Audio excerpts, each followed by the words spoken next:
মাত্র ২ মাসের শিশুটির কান্না থামানোর মতো কেউ বাকি থাকলো না। যে মায়ের কোলে মাথা রেখে তার ঘুমিয়ে পড়ার কথা ছিল, সেই মা আজ নিথর। আর যে বাবার আঙুল ধরে একদিন তার পৃথিবী চেনার কথা ছিল, তিনিও নেই। একই ঘরে পাশাপাশি পড়ে আছে স্বামী স্ত্রীর নিথর দেহ। চরম অনিশ্চয়তায় ৭ বছর ও ২ মাস বয়সী দুটি নিষ্পাপ সন্তান। টুকটুক তো সংসারে সিঁড়ি একটু বাজে, স্বামী স্ত্রী সবাই সংসারেই বাজে না, হয়তো ওইরকম কিছু বাজালে।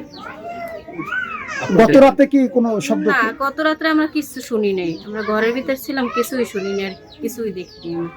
বাগেরহাটের শরণখোলা উপজেলার রাজৈর গ্রামের নিজ ঘর থেকে কবির হাওলাদার ও তার স্ত্রী হালিমা বেগমের মরদেহ উদ্ধার করেছে পুলিশ।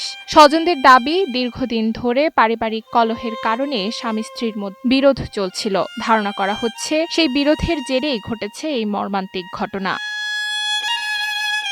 ঘটনাস্থল থেকে একটি চিরকুট উদ্ধার করেছে পুলিশ, যেখানে লেখা রয়েছে, এই মৃত্যুর জন্য কেউ দায়ী নয়। তবে চিরকুটের লেখার সত্যতা এবং ঘটনার প্রকৃত কারণ নিয়ে কাজ করছে প্রশাসন।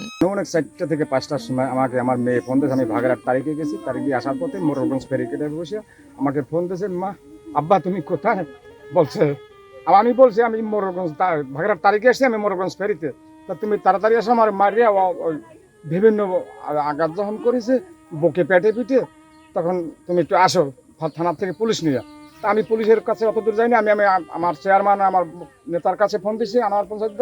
সে বলছে আমি ঢাকা, আমি আসবো ৫ তারিখে, তাহলে আমি একটা লোক দিই, ওখানে সেক্রেটারি আছে দেলার, ওর কাছে যা। আমি আইসে কলেজ মোড়ে চৌরাস্তা তার সাথে সাক্ষাৎ করে তারে নিয়ে গেছি। যাওয়ার পরে তার দেহ বুকে এবং চোখে গলায় আঘাত। নিজেরা ঘরে বেরিয়ে জড়া থাকলে হয়তো এই যে শূন্য আমরা আর কি আমার বাসা থেকে নামাই দিয়েছি। কবে সেটা? এবার ৪-৫ মাস আগে। তারপর আবার এরা এখানে কি নিয়ে যাবো? বাড়ি বেরিয়ে ভালো নিয়ে নিজের আর কি হালকা পাতলা জকামকা হয়। বাসা ভাড়া কি ঠিক মতো না দিত টাকা পয়সা নিয়ে কখনো? না এইগুলো আমরা শুনি না। ঘরে বাইরে আমার বাড়ি থেকে অনেক দূরে আর কি, এটা আমরা বেশি গুরুত্ব দিতাম না। ঠিক আছে।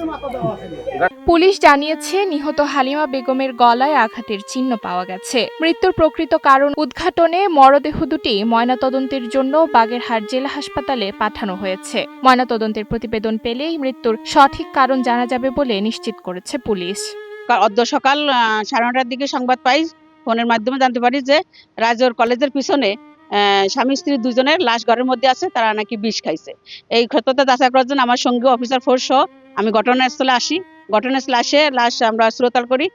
লাশের শ্রোতাল করার সময় মৃতার নাম হচ্ছে কবির হাওলাদার, আর তার স্ত্রীর নাম হচ্ছে হালিমা বেগম। আমরা ওদের শ্রোতাল তৈরি করি, শ্রোতাল প্রস্তুত করে আমরা লাশ পোস্টমর্টমের জন্য প্রেরণ করা হয়েছে হাসপাতালে। পারিবারিক কলহ কেড়ে নিল দুটি প্রাণ, আর মুহূর্তেই এতিম হয়ে গেল দুটি অবুঝ শিশু। কিছুই না বুঝে অবিরাম কেঁদে চলা ২ মাসের সেই শিশুর কান্না যেন শরণখোলার এই ট্র্যাজেডিকে আরও বেদনাদায়ক করে তুলেছে। নুসরাত তালবিয়া, সময়ের আলো।